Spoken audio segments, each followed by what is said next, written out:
We have one more witness, Mr. Sourani, because he's going to be leaving, so we're changing the program slightly. Does mean that we go to lunch later, but could I ask you to keep to the 15 minutes, please? Thank you.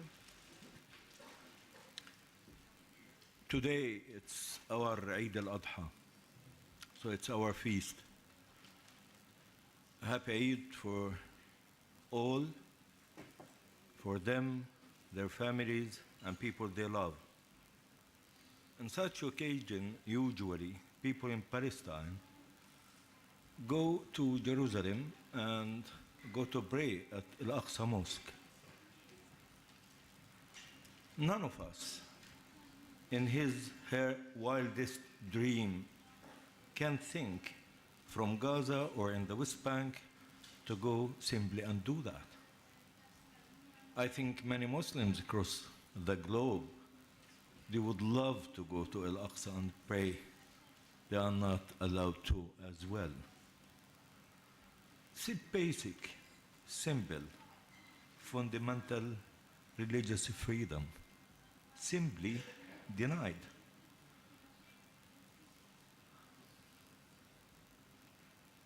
Persecution, important word, crime, the ICC, statute, and international law. Huda Ghalia, 12 years old, just in the age of my twins. She left with her 6 family members to Gaza Beach, where poor family, used to go, having some food, fun for one day.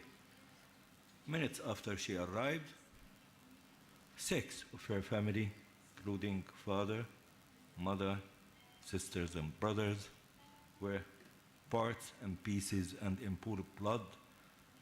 Gunship bombed at them, and the story finished in a few minutes, and she was swimming in her family blood. Daraj area, one of the most dense populated areas in Gaza. And Gaza already is the dense, most populated area on earth. F-16 roaring 5 to 12 midnight. And the pilot asking his commander, I'm on the top of the target, but definitely many will die. Should I drop it? I said, do it. Don't think it twice. Dropping the bomb. 9 women, 3 children, one of them, her birthday was that night.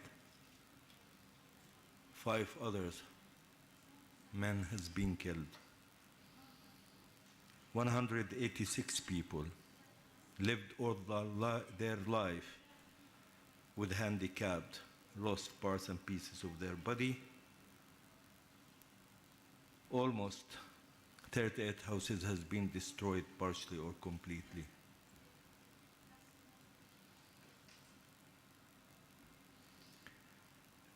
I never have heard about any occupation targeting trees, just as simple as that. They are killing the trees. This occupation killing them. That means in some such a place like Gaza, you are stealing the oxygen from the people. You are stealing the environment. And you're making this part of the world inhabitable. 13% of Gaza land raised.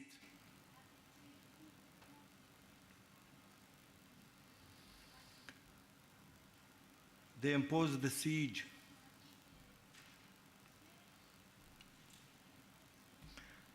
A friend of mine, his daughter having a cancer. She needs chemotherapy, developed one. He is unable to bring her in or out, neither to Israel or to Egypt. And she died in front of his eyes. This is one of thousands of stories. Students, West Bank universities used to uphold 43% of its students from Gaza. No one think were able to go to West Bank and study just as simple there. Most of them unable to travel outside Gaza as well.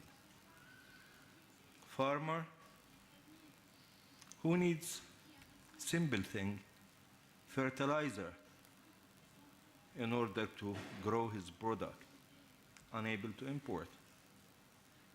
Businessmen want to bring something to his industry to work and make his factory working, unable to do that.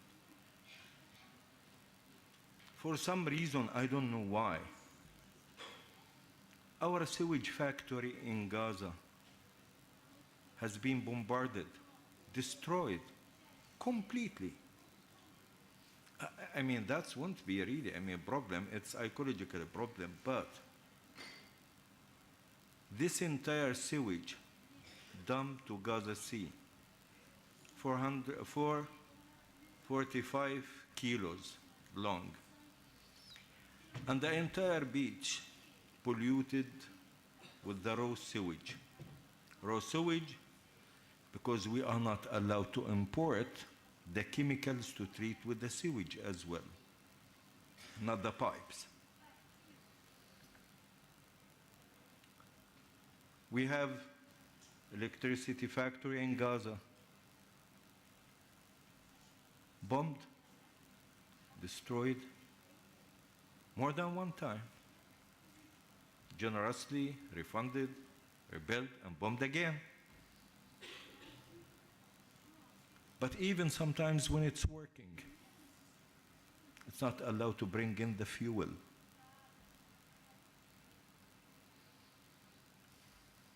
Samuni family, 23 members, were rounded up, asked by the army during the criminal offense on Gaza to stay in one home. Old farmer's family, generations there, 23 of them, after rounding them at this house for 3 days, has been bombed with tank shells. 23 men, women, old, young, killed. 2 young children, he and she, I don't know, lucky, unlucky, they survived. ICRC was trying for 4 days to get into that place, to see who is surviving there. On the 4th day, he found these 2 young children swimming in the blood of the relatives. Their family, 22, out of the blue, within less than seconds, F-16 bomb, weight 857 kilos, dropped there, and the entire family gone.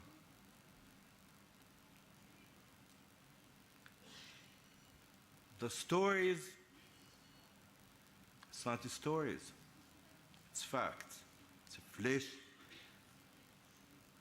blood, nerves, friends, relative, people. This is the other side of the story.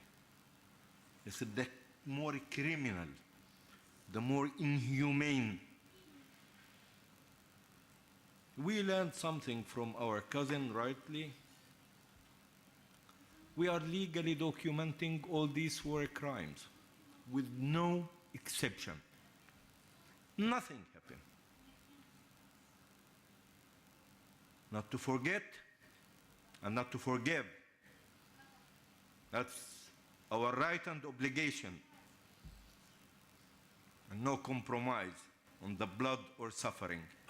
Only victims can do that, not us.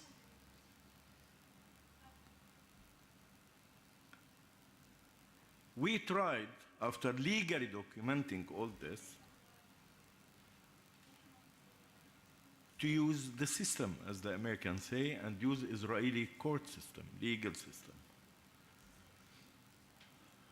And some more and more questions, where do you use, do you know this or that Israeli? Yes. And very day to day, we cooperate with our Israeli counterparts.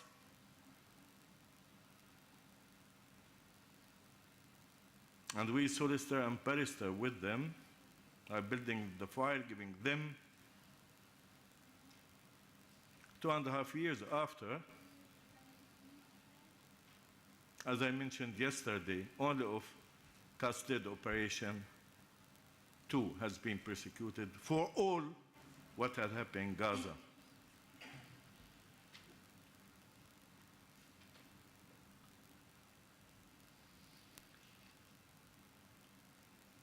This is persecution. These are war crimes,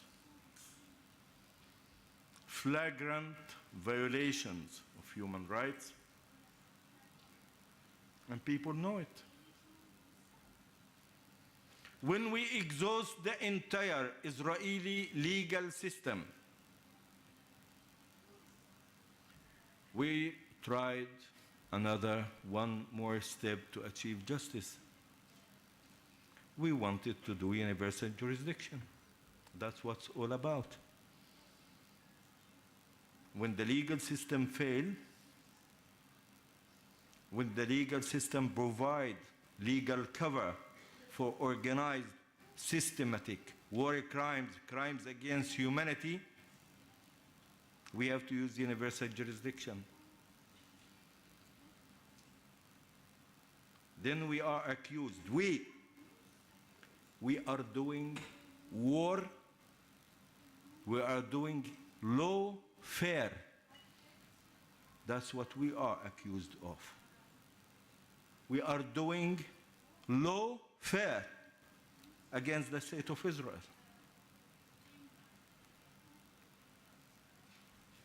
Now,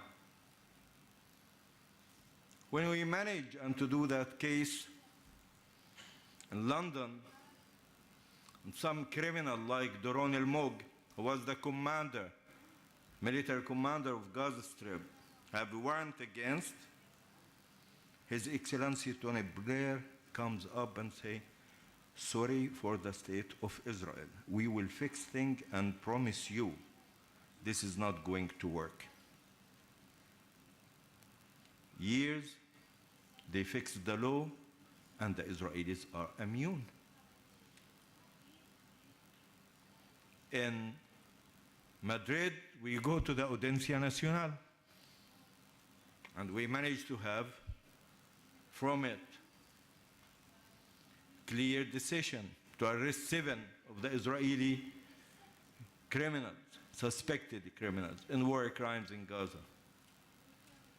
His Excellency Maratinos says sorry and apologized, and in 7 months he fixed the law, providing immunity.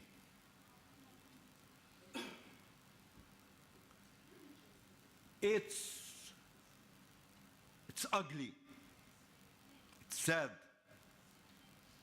International law, international humanitarian law, it's not a Palestinian invention. This is the crème de la crème of human experience. It's the concluding lessons from 2 world wars. How to protect civilians at the time of war. Kafka, what's happening? The occupation, the criminal is the one who is protected. Shame on them, especially the Americans and the Europeans. This is the rule of jungle, not the rule of law.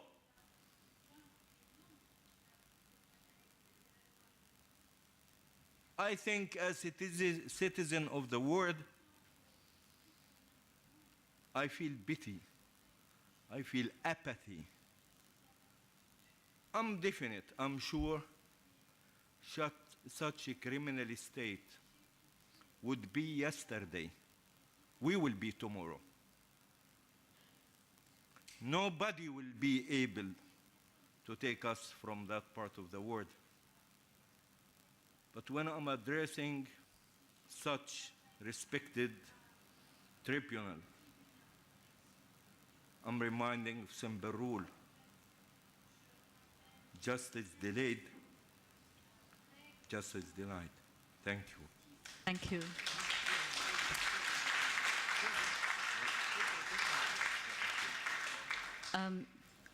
Do any of the jury members want to ask questions? I think that was really a... Yeah. Okay. Does anybody want to ask a question? Thank you. Not, I think you've made your case. Thank you. Thank you.